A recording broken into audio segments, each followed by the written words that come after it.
Hola, mi nombre es Samuel Rico, pastor de Nova. Nova es una iglesia cristiana en Jalapa, Veracruz, y nuestro propósito principal como iglesia es reunirnos alrededor de la palabra de Dios.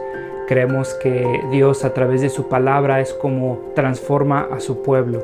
Nos llama a creer, a arrepentirnos, a amar lo que antes aborrecíamos, a aborrecer lo que antes amábamos.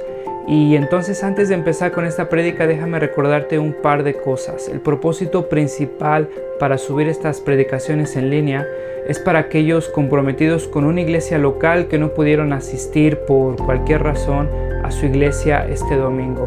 Estas predicaciones son un recurso para nosotros, para poder crecer, para poder escuchar la palabra de Dios. Sin embargo, creemos que un cristiano no puede existir sin una iglesia.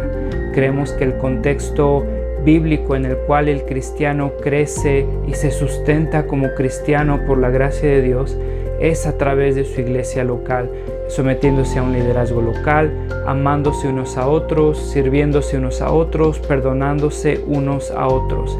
Un cristiano no puede vivir su vida cristiana simplemente consumiendo predicaciones en una pantalla de su televisión, de su computadora. Entonces te animamos a comprometerte con una iglesia local. Si no pudiste asistir a una iglesia este domingo, nos da gusto que estés viendo este video. Disfrútalo, nuestra oración es que te sea de bendición. Sin embargo, si no te has comprometido con una iglesia local, mi oración es que puedas comprender que el amor de Dios se refleja en medio de su pueblo, mostrándose en la iglesia local. Nuestra oración es que Dios siga transformando nuestro país, que el Evangelio siga siendo proclamado, que la sana doctrina siga expandiéndose en nuestras iglesias y cada vez más cristianos podamos adorar a ese Dios soberano que nos ha mostrado su gracia a través de Cristo a pesar de lo que somos. Terminamos Éxodo esta mañana y esta semana, lamentablemente, como todas las semanas, nos exponemos y escuchamos noticias en internet, en el periódico, y lamentablemente cada semana leemos una noticia y no nos sorprende porque parece que cada vez son peores o simplemente no hay nada que mejore en nuestra sociedad. Probablemente escucharon de la noticia de un pequeñín de 14 años que apuñaló a su maestra. Viendo esta noticia, es sorprendente la edad del pequeño, 14 años. Comúnmente escuchamos noticias de adultos haciendo cosas de adultos. Sin embargo, un pequeño de 14 años. Y esta noticia lleva a otra noticia en Estados Unidos, un niño de 10 años. Y por eso les digo que parece que cada vez va aumentando el nivel de atrocidades. Este niño en Estados Unidos, 10 años, hijo de una madre soltera, una madre que trabajaba para poder proveer, para poder mantener al pequeñín de 10 años. El niño pasaba la mayoría del tiempo en casa. Claro, su mamá trabajaba para poder proveer. El niño encontraba distracción en las consolas, en videojuegos, con la cuenta de Amazon de su madre. Empieza a comprar videojuegos, empieza a los 10 años a crear esta adicción a crear videojuegos, se compra unos audífonos para jugar videojuegos en internet y le pide a su mamá que le compre unos lentes de realidad virtual. La madre no le dice que no puede en este momento. Hijo, ya has comprado bastante videojuego, ya tienes tus audífonos, en este momento no podemos comprarte estos lentes. Y el niño en impaciencia no pudo esperar, y el niño espera a su mamá que llegue del trabajo, encuentra una pistola que su mamá tenía para seguridad, para protección. Y su mamá, mientras estaba preparando la cena para que el niño, después de haber jugado videojuegos, jugara, el niño, lleno de rabia, lleno de ira, su impaciencia lo que le lleva a hacer es pegarle un tiro en la cara a su mamá.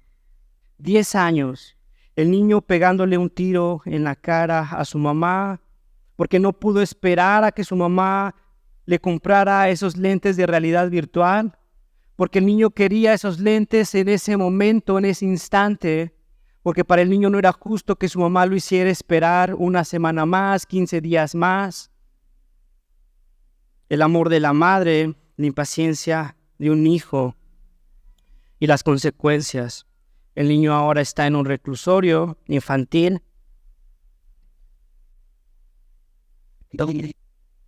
La semana pasada Samuel nos habló del templo y abarcó del capítulo 25 al capítulo 32 y de ahí se saltó del 35 al final de Éxodo 40. Sin embargo, no habló del 32 al 34, que es la porción que vamos a ver el día de hoy, ¿no? Y en esta porción que vamos a ver el día de hoy vamos a ver reflejada el amor de Dios, la impaciencia del pueblo de Israel y las consecuencias. Nosotros recordamos la predicación anterior, Samuel estaba hablando acerca de Dios, le estaba entregando a Moisés la ley, le estaba entregando cómo es que debería de construirse el templo, toda esa simbología, lo que representaba la gloria, el poder de Dios, cómo es que el pueblo de Israel debería de construir ese templo, cómo es que el pueblo de Israel debería de conducirse, y es lo que estaba haciendo Moisés, ¿se acuerdan? Nosotros recordamos en el capítulo 19, Moisés sube al monte, Dios le está entregando la ley, cómo deberían de conducirse. Y cuando llegamos a nuestra porción, nosotros recordamos en qué momento estamos situados. Y permíteme recordar en esta última predicación de Éxodo, cómo es que Moisés y cómo es que el pueblo de Israel llegaron hasta aquí. El pueblo de Israel no ha sido más que Dios no ha sido más que un Dios amoroso, un Dios compasivo, un Dios misericordioso con el pueblo de Israel. Dios ha liberado al pueblo de Israel, ¿recuerdas? De la esclavitud, del faraón, de la nación más poderosa en ese momento en el mundo antiguo. Dios ha hecho maravillas ante el pueblo de Israel. Dios ha doblegado al faraón. Dios ha abierto los mares para que su pueblo pudiera salir. Dios ha provisto con agua, con comida. Dios ha mantenido a su pueblo, lo ha sustentado una y otra vez. Un Dios amoroso, un Dios compasivo. Sin embargo, el pueblo de Israel ha sido un pueblo ingrato, ha sido un pueblo que se ha rebelado, ha sido un pueblo que se ha quejado vez tras vez, porque cuando no tenían agua en Éxodo 15, comenzaron a murmurar contra Moisés y preguntaban, ¿qué vamos a beber? ¿Por qué es que nos sacaron tú y Dios de Egipto? ¿Qué vamos a beber ahora? Porque en Éxodo 16, cuando tenían comida, los israelitas, Éxodo 16, decían cómo quisiéramos que el Señor nos hubiera quitado la vida en Egipto. Allá nos sentábamos en ollas de carne y comíamos hasta saciarnos. Un pueblo de Israel ingrato, un pueblo de Israel que solo se quejaba después de recibir la gracia y la misericordia de Dios. Un pueblo que reacciona en incredulidad en Éxodo 16 cuando Moisés les había dicho que no deberían de comer, no deberían de guardar en exceso ese maná que de manera sorprendente y milagrosa Dios había hecho descender del cielo para que el pueblo de Israel se alimentara. Y les había dicho, no tiene que guardarlo porque ese alimento se va a echar a perder, tiene que confiar en la provisión de Dios. Sin embargo, en Éxodo 16, versículo 19, nosotros nos encontramos a los israelitas guardando alimentos porque desconfiaban de la provisión de Dios. Después de lo que Dios había hecho, desde que los había liberado, desde que los había alimentado, desde que los había sustentado, el pueblo de Israel desconfía, guarda comida, esa comida se echa a perder. Porque de nuevo, cuando el pueblo de Israel, después de que Dios les había dado agua, alimento, sustento, en Éxodo 17, los israelitas, cuando tenían hambre y sed, volvieron a murmurar. ¿Por qué es que nos sacaron de Egipto? Solo para matarnos de sed. ¿Qué clase de Dios es este que nos hace esperar, que nos hace sufrir, que nos hace pasar necesidades?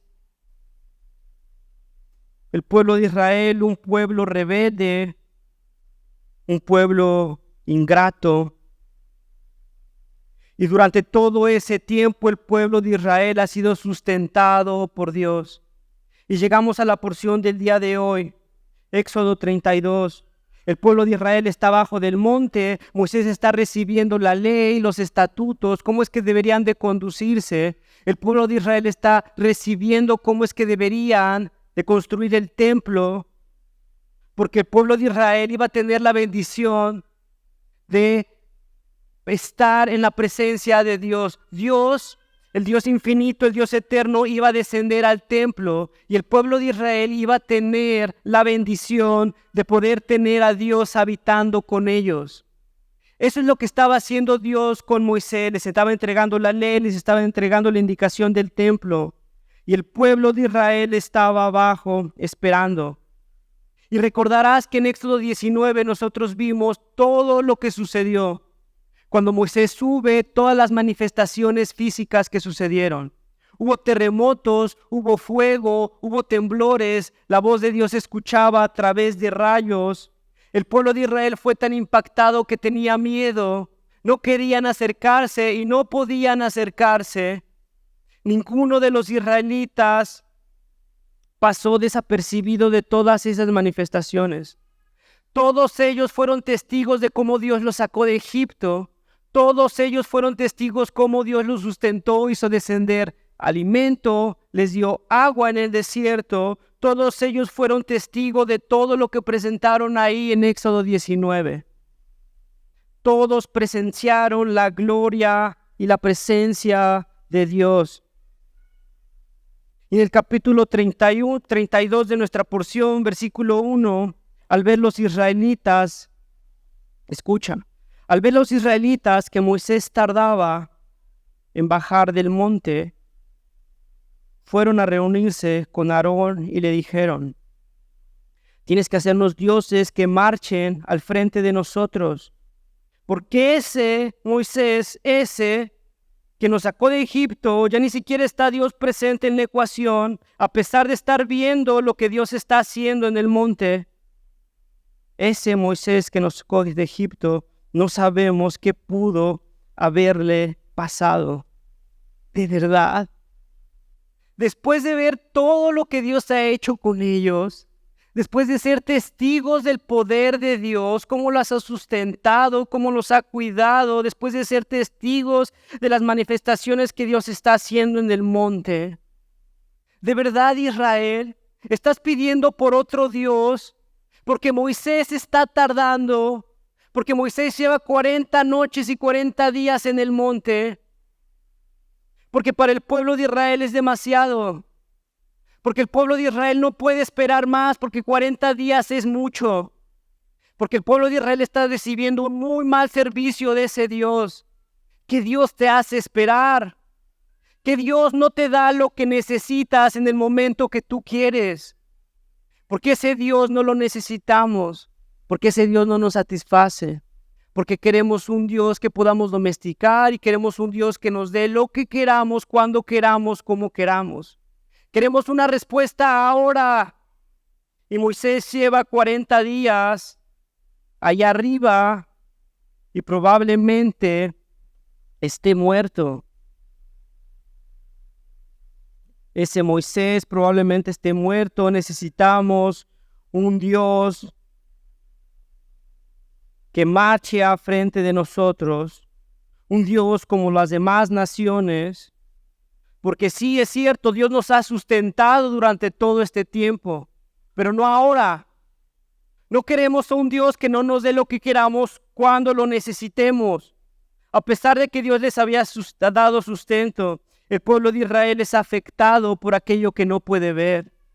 Porque si el pueblo de Israel no ve, no cree, y no está viendo a Dios, Dios no les está dando lo que ellos quieren, no está viendo a Moisés. Ellos quieren un Dios físico, como las demás naciones, que puedan tocar, que puedan seguir y que les den lo que quieren cuando ellos lo necesitan. El pueblo de Israel está dispuesto a desechar ese Dios que los ha cuidado y que les ha reflejado ese amor constante. El pueblo de Israel está dispuesto a darle un balazo en la cara a Dios porque ese Dios en este momento no les está dando lo que ellos quieren en este momento. Un Dios lento, un Dios que no nos da el servicio que nosotros queremos, un Dios que no nos satisface como nosotros queremos. Sí, nos ha sustentado y nos ha provisto, es cierto, pero no como nosotros queremos, no lo que nosotros queremos. Como muchos de nosotros viviendo en impaciencia, viviendo en ansiedad porque no suceden las cosas como nosotros queremos que sucedan. Y quiero que escuches esto, hermano. La impaciencia es un reflejo de desconfiar en la soberanía de Dios. La impaciencia es un reflejo de confiar en el control de Dios, en la soberanía de Dios. Y esa impaciencia muchas veces se ve reflejada en pecado, en locuras. Lo que ha hecho este niño al no poder esperar que su madre le diera esos lentes de realidad virtual. Lo que ha hecho Israel al no tener la paciencia de esperar en la voluntad de Dios, en los tiempos de Dios, y querer hacer su reverenda voluntad, haciendo locuras. Como muchos de nosotros que pensamos que necesitamos ser bendecidos ahora, en este momento. Porque nos hemos esforzado, porque trabajamos mucho, porque deberían de reconocer en mi trabajo todo el esfuerzo que hago, porque Dios me debería de retribuir con todo lo que estoy haciendo. Y parece que Dios no se da cuenta de todas mis necesidades, no se da cuenta de lo que necesito para poder subsistir, para poder comprar lo que yo quiero. Dios no se da cuenta, Dios está ausente, Dios no resuelve mis necesidades en este momento. Y muchos de nosotros estamos dispuestos simplemente a pegarle un tiro en la cara a Dios y arrodillarnos, hincarnos a otro Dios y creamos un Dios, el Dios del dinero. Y en ese altar del Dios del dinero, nosotros estamos dispuestos a ofrecer a nuestra familia en sacrificio. Porque lo que nos va a satisfacer es el dinero. Ese Dios del dinero es el que me va a dar lo que yo necesito. Y entonces ofrezco a mi familia en ese altar. Y no paso tiempo con mi familia, descuido a mi familia. Estoy dispuesto a poner en ese altar mi santidad, mi tiempo con Dios, mi tiempo con la iglesia. Y ahora ya ni siquiera leo mi Biblia. Ahora ya ni siquiera vengo a la iglesia. Ahora ya ni siquiera pertenezco a las comunidades, porque eso no es tan importante, porque eso no me va a dar lo que yo necesito como el Dios del dinero. Hincándonos al Dios del dinero, haciendo un Dios falso, arrodillándonos y llevándole sacrificios. Porque no nos da Dios lo que queremos, porque ese Dios no nos da lo que queremos cuando lo queremos. Y estamos dispuestos a decir mentiras, estamos dispuestos a robar, estamos dispuestos a evadir impuestos, estamos dispuestos a hacer todo lo que sea posible, todo por adorar a este Dios del dinero y que este Dios del dinero nos dé lo que nosotros queremos en este momento. Adorando, creando dioses. Muchos de nosotros, en medio de esa impaciencia, creamos dioses, otro Dios, el Dios del amor. Porque Dios no se da cuenta que necesito estar con alguien. Me encantaría estar con alguien. Y simplemente Dios no me da lo que yo necesito en este momento. Y entonces, ¿qué estamos dispuestos a hacer? Crear un Dios, el Dios del amor. Y entonces yo estoy dispuesto a ofrecer en ese altar del Dios del amor que yo he creado, porque ese Dios me va a poder satisfacer, ese Dios me va a dar plenitud. Y ahora estoy dispuesto a ofrecer y lo pongo en el altar mi integridad, mi santidad, mi relación con Dios. Porque yo lo que necesito es estar con alguien en este momento. Ahora lo necesito porque Dios no es suficiente. Y entonces estamos dispuestos a involucrarnos con personas que no aman a Dios, que nos alejan de una comunión con Dios. Estamos dispuestos a sacrificar nuestra santidad a cambio de una relación sentimental, a cambio de una relación física, porque ese Dios nos va a dar lo que necesitamos. Porque ese Dios realmente me va a dar plenitud. Y estamos dispuestos de nuevo a inclinarnos y adorar ese a Dios y a darle un balazo a Dios en la cara, porque ese Dios no nos está dando lo que necesitamos. ¿Qué clase de Dios es ese? Un Dios que no nos da lo que necesitamos, que se tarda para poder satisfacernos. Nosotros no queremos un Dios así, ¿cierto? Queremos un Dios que nos haga sentir felices, que nos haga sentir plenos, que nos satisfaga de una manera física, que nos dé lo que queramos cuando lo necesitemos aquí y ahora.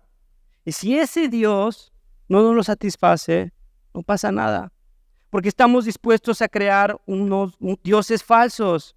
Muchos de nosotros viviendo y adorando a dioses desconocidos, dioses ocultos. Y muchos de nosotros adorando a dioses, que son cosas que Dios nos ha dado, son cosas buenas. Sin embargo, nosotros los transformamos en ídolos y los adoramos más que adoramos a Dios. Cosas buenas como el trabajo, cosas buenas como el dinero, cosas buenas como la familia. Sin embargo, nosotros las ponemos en una posición donde eso es más importante que Dios, a pesar de que Dios lo ha dado. Porque el trabajo es importante, ¿cierto? Porque el trabajo nos ayuda para poder proveer, para poder sustentar a nuestra familia, para poder sustentar a la iglesia, para poder contribuir en la obra. Sin embargo, ahora me veo viviendo alrededor del trabajo, descuidando mi tiempo con Dios, descuidando mi comunión con Dios, mis responsabilidades con la iglesia, porque ahora estoy adorando sin darme cuenta al Dios del trabajo.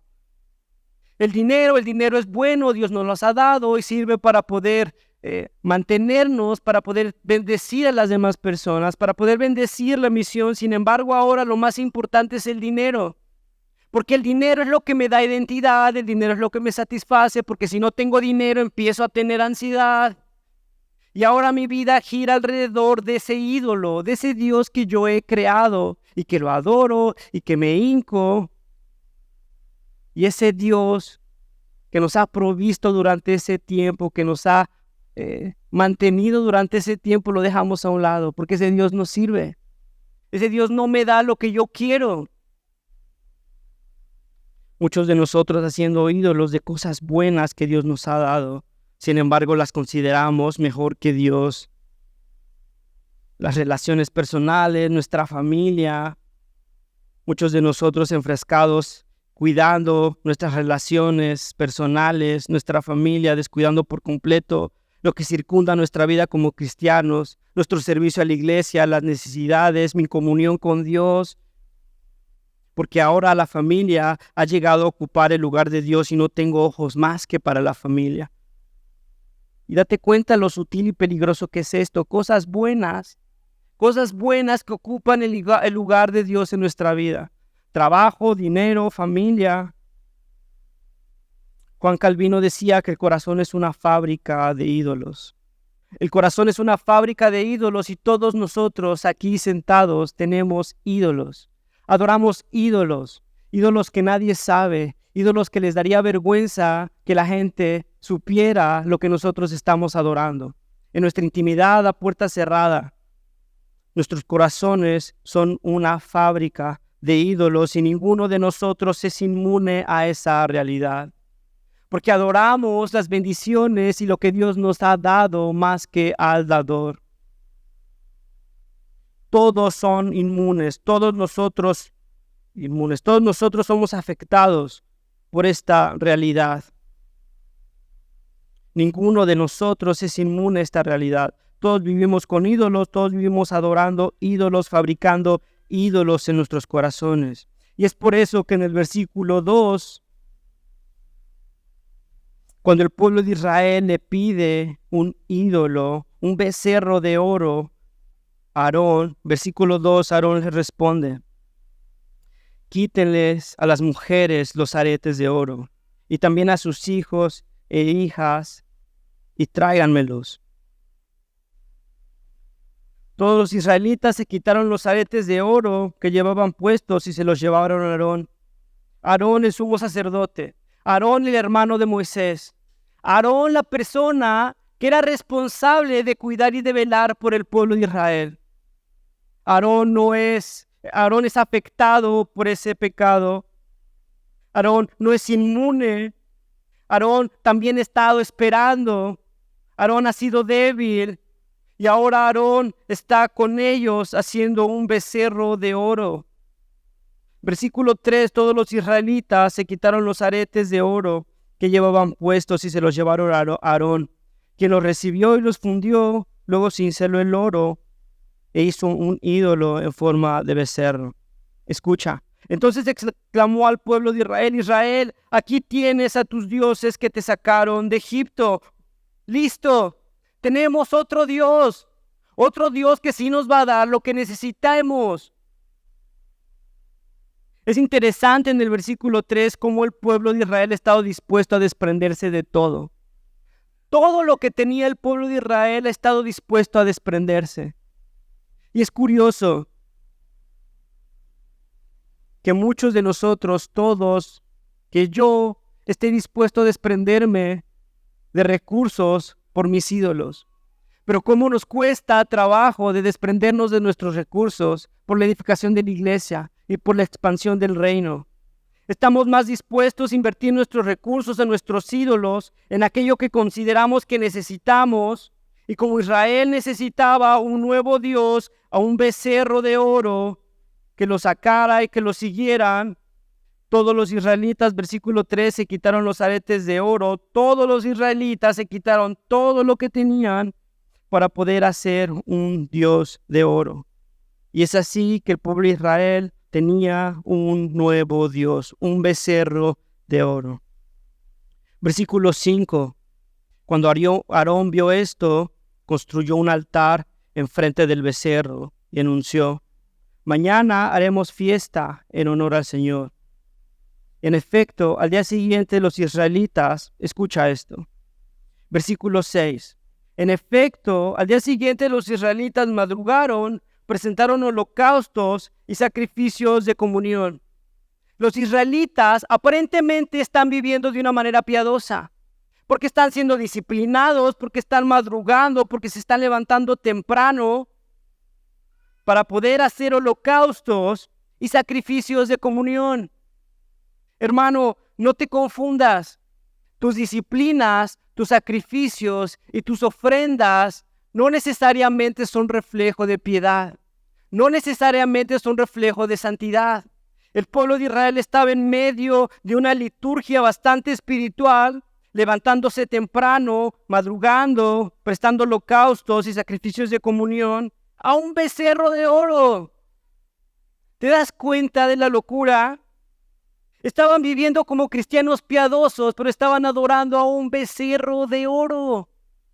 En medio de todos los truenos, en medio del fuego, en medio de los temblores, en medio de ese monte que estaba ardiendo, donde Moisés estaba recibiendo la ley, estaban adorando un becerro.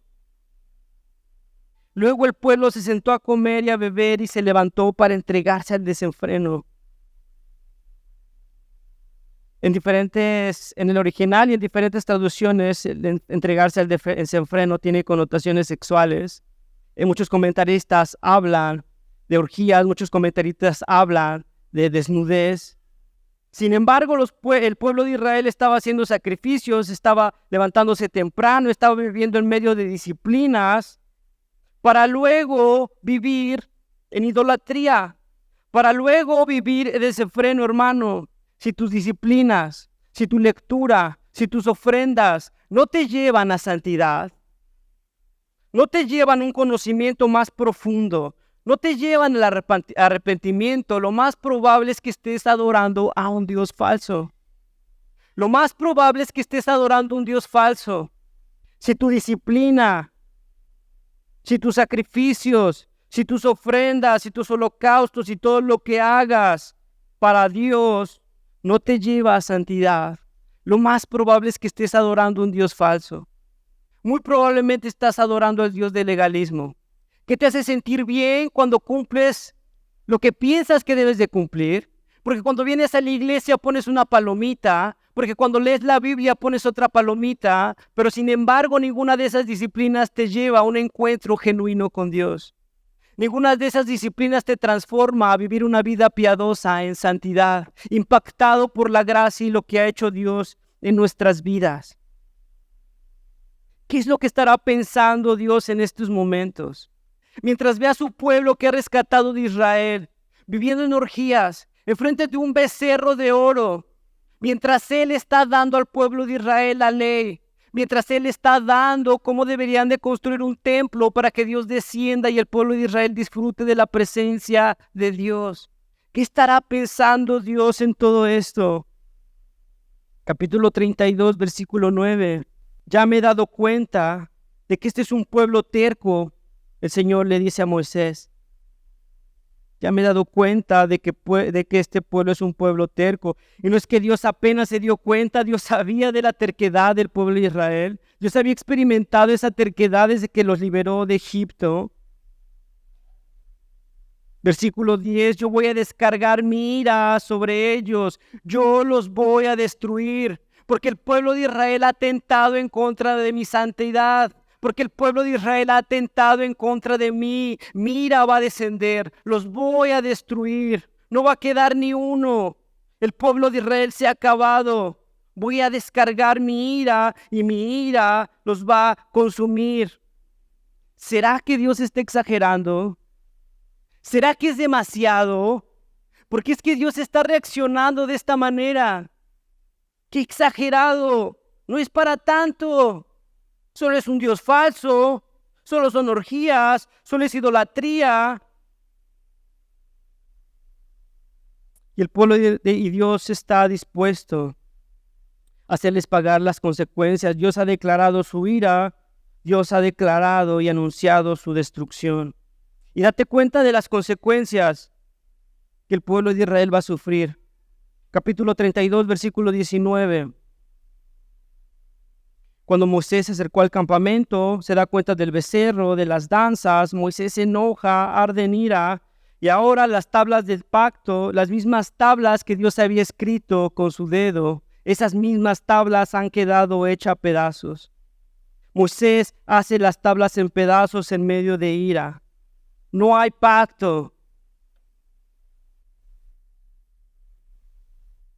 Versículo 20, capítulo 32.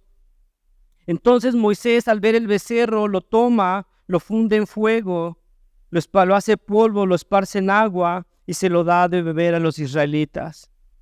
Es interesante. Los israelitas han creado un Dios. Han creado un Dios, ese Dios que supuestamente los va a llevar a la tierra prometida y que les va a dar todo lo que necesitan. Y sin embargo, ese Dios es consumido en fuego.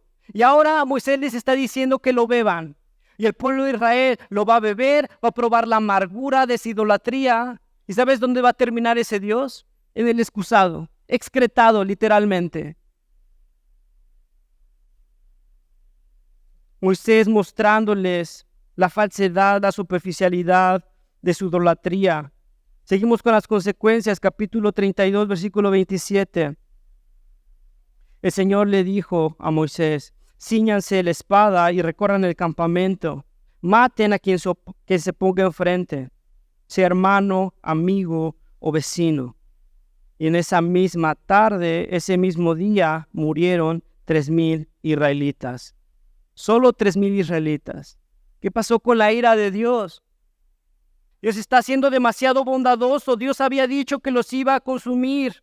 Sin embargo, solo han muerto 3,000 israelitas. Capítulo 32, versículo 34. Ve tú y lleva al pueblo un lugar del que te hablé, y delante de ti irá mi ángel. A pesar de todo, Dios les da un ángel para que los pueda seguir, los pueda guiar. Y Dios vuelve a advertir porque llegará el día en que el pueblo de Israel será castigado por su pecado. Y entonces los castigaré. Habrá castigo. Versículo 35. Fue así como por causa del becerro que había hecho Aarón, el Señor lanzó una plaga sobre el pueblo. No hay destrucción. Dios había dicho que los iba a destruir, que su ira los iba a consumir. Vemos plagas, 3,000 murieron. Versículo 3, capítulo 33. Vi a la tierra donde abunda leche y miel. Yo no los voy a acompañar porque ustedes son un pueblo terco y los podría destruir en el camino. Dios está reafirmando que los llevará a la tierra, pero sin embargo, Él no estaría con ellos. Porque se acuerdan, Dios les dará un ángel que los va a guiar. Y ahora el pueblo de Israel como consecuencia ha perdido la presencia de Dios. El pueblo de Israel ya no tendría con él a Dios guiándolo, sino ahora sería un ángel. Versículo 7, Moisés tomó la tienda de campaña, la armó a cierta distancia fuera del campamento y la llamó tienda de reunión. Cuando alguien quería consultar al Señor, tenía que salir del campamento e ir a la tienda porque ahora Dios ya no estaba con ellos. Esas son las consecuencias. Sin embargo, no vemos ira, no vemos destrucción. Dios había dicho que su ira los iba a consumir. ¿Por qué es que Dios no lo destruye? ¿Por qué es que su ira no los consume? En otras palabras, ¿por qué Dios sigue soportando a un pueblo irreverente? ¿Por qué Dios sigue soportando a Israel? ¿Por qué Dios sigue soportando la idolatría de este pueblo, la ingratitud? Porque si recordamos los capítulos que vienen, es la construcción del templo. Sin embargo, no hay destrucción, no hay ira. ¿Por qué es que Dios sigue soportando al pueblo de Israel? El pueblo de Israel no merece a Dios. El pueblo de Israel no merece todo lo que Dios ha hecho y todo lo que Dios está haciendo. ¿Por qué es que Dios soporta al pueblo de Israel? El papel que juega Moisés en esta porción es muy importante. El papel que juega Moisés es un parteaguas y cambia la historia del pueblo de Israel. En el versículo 32, cuando Dios ha declarado su ira y Dios ha dicho que iba a destruir al pueblo de Israel, en el versículo 32 nosotros nos encontramos a Moisés intercediendo por el pueblo de Israel. Capítulo 32, versículo 11. Moisés buscó el favor de Dios, su Dios, y le suplicó: Señor, ¿por qué ha de encenderse tu ira contra este pueblo? Lo sacaste de Egipto con gran poder y con mano poderosa. Señor, tú sacaste a Egipto.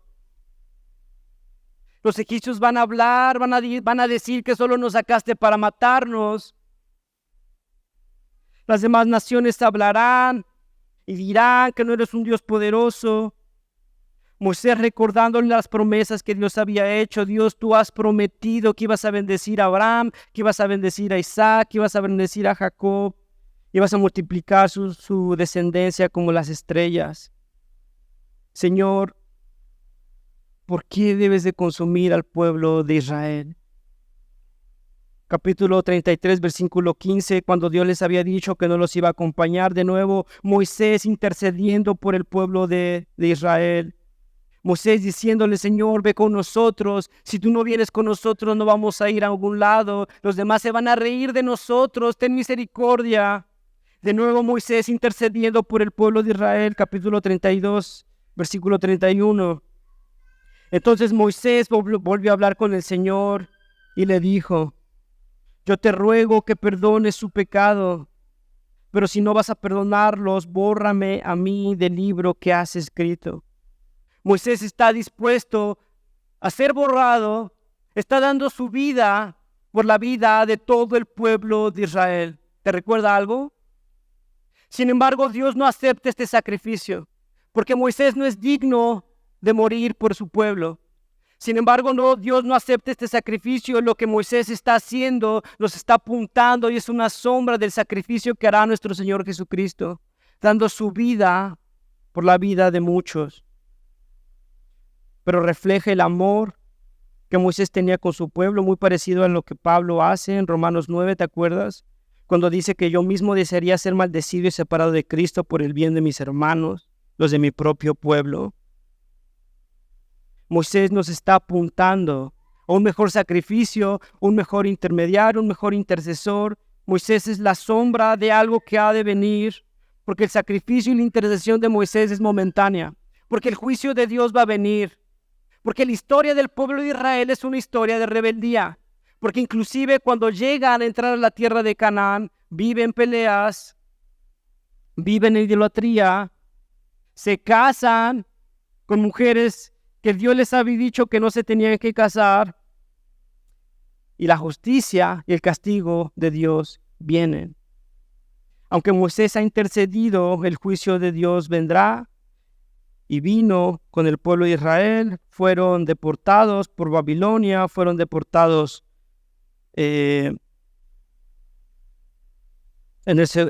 fueron deportados. El juicio de Dios vino, la intercesión y la mediación de Moisés es temporal. Versículo 32, capítulo 32, versículo 14. Después de la intercesión de Moisés, el Señor se calmó y desistió de hacer a su pueblo el daño que había sentenciado. Después de que Moisés intercedió por el pueblo de Israel, Dios se calmó y desistió. Algunas traducciones dicen que Dios se arrepintió. Sin embargo, nosotros entendemos que Dios no se puede arrepentir porque no es hombre para que se pueda arrepentir. Más bien nosotros lo interpretaríamos como una advertencia que Dios ha hecho. Mi ira va a caer sobre el pueblo de Israel, y lo que debería de causar en nosotros esas irencias del juicio de Dios es precisamente lo mismo que causó con Moisés. Dios se calmó y Dios desistió gracias a la intercesión de Moisés. Capítulo 36, versículo 19. El Señor respondió: Moisés, voy a darte pruebas de mi bondad. Presta atención. Tendré misericordia de quien quiera tenerla y seré compasivo. Moisés, les voy a demostrar mi bondad, les voy a demostrar mi misericordia y les voy a reflejar mi compasión, porque soy bondadoso, porque soy misericordioso y soy compasivo. No se lo merecen. Han hecho un ídolo, han hecho un becerro. No se merecen mi misericordia, no se merecen mi gracia. Sin embargo, voy a darte pruebas, y lo que estás viendo es bondad, lo que estás viendo es misericordia, y lo que estás viendo es compasión. Y ahora en el capítulo 34, versículo 1, el Señor le dice a Moisés: labra 2 tablas de piedra semejantes a las primeras que rompiste, porque voy a escribir en ellas las mismas palabras que escribí en las primeras. ¿Te das cuenta? Dios está renovando el pacto. Dios está renovando las tablas que había roto Moisés.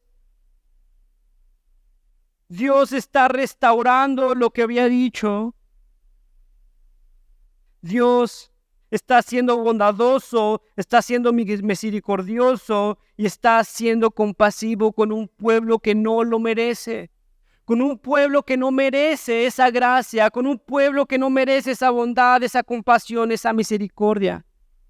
Porque el pueblo de Israel ha tentado, se ha hecho un ídolo, y porque lamentablemente el pueblo de Israel seguirá viviendo en idolatría. Y esa es la historia del pueblo de Israel.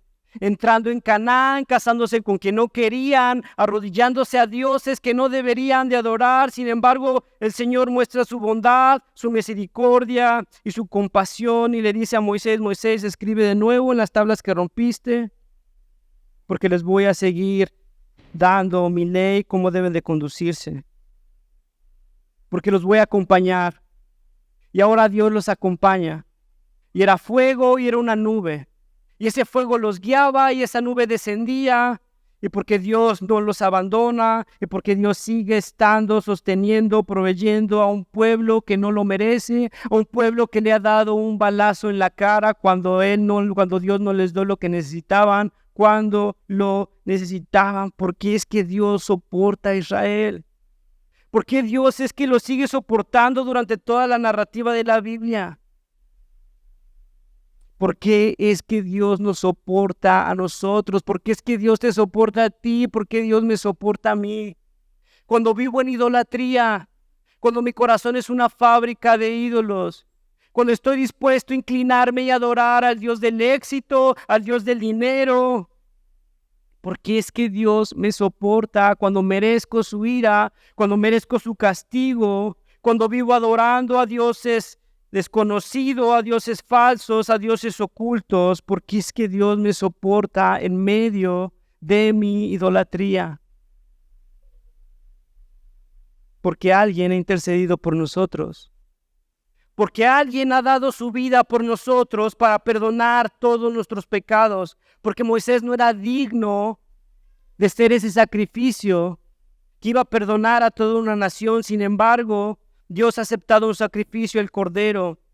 Y ahora Jesucristo sentado a la diestra del Señor, intercediendo constantemente por nosotros, dando su vida por nosotros, derramando su sangre y limpiando nuestros pecados, intercediendo, porque Moisés es la sombra de un mejor intercesor, nuestro Señor Jesucristo, quien ha dado su vida por el perdón de nuestros pecados, aun y cuando vivimos en idolatría, aun y cuando adoramos a dioses falsos, aun y cuando le damos un balazo en la cara diariamente y le decimos: Dios, tú no nos satisfaces, tú no nos das lo que yo quiero cuando lo quiero, y en este momento yo lo que quiero es esto. Estamos dispuestos a darle un balazo a Dios, inclinarnos a adorar al Dios del amor, al Dios del dinero, al Dios del éxito, al Dios del trabajo, al Dios de la familia. Ponle un nombre, el nombre que quieras. Sin embargo, Dios nos soporta porque Cristo está intercediendo por nosotros.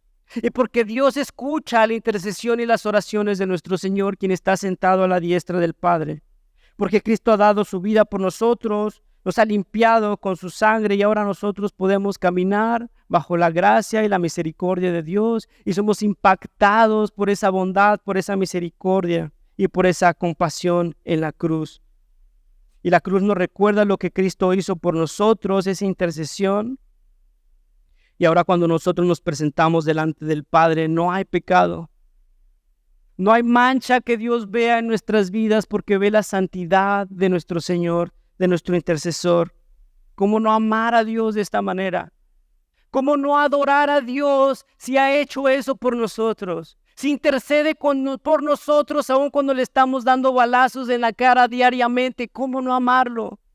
¿Cómo no buscar santidad? ¿Cómo no obedecerlo? ¿Cómo no buscar una intimidad con ese Dios? ¿Cómo no querer conocerlo cuando ha hecho lo que ha hecho por nosotros, a pesar de la rebeldía y de la impaciencia de su pueblo?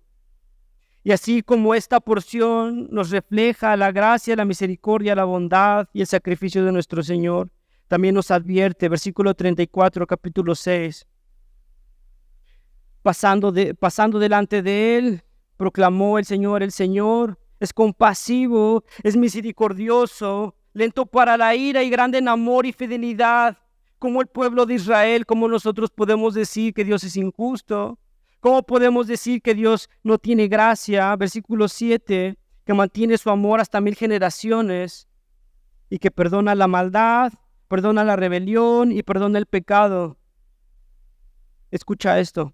Pero no tendrá por inocente al culpable, sino que castiga la maldad de los padres y los hijos a la tercera y cuarta generación. Pero no tendrá por inocente al culpable. Es así como esta porción nos revela la gracia y el amor de Dios. También nos advierte: aquel que no esté cubierto por la sangre de nuestro Señor, aquel que no haya puesto su fe en el sacrificio de nuestro Señor Jesucristo, la ira de Dios caerá sobre aquel que no sea inocente. Pero damos gracias a Dios que nosotros tenemos un intercesor. Damos gracias a Dios porque hemos sido lavados por la sangre del Cordero, porque Dios ha considerado digno ese sacrificio, y ahora nosotros podemos vivir cantando: gracias Dios, digno es el Cordero.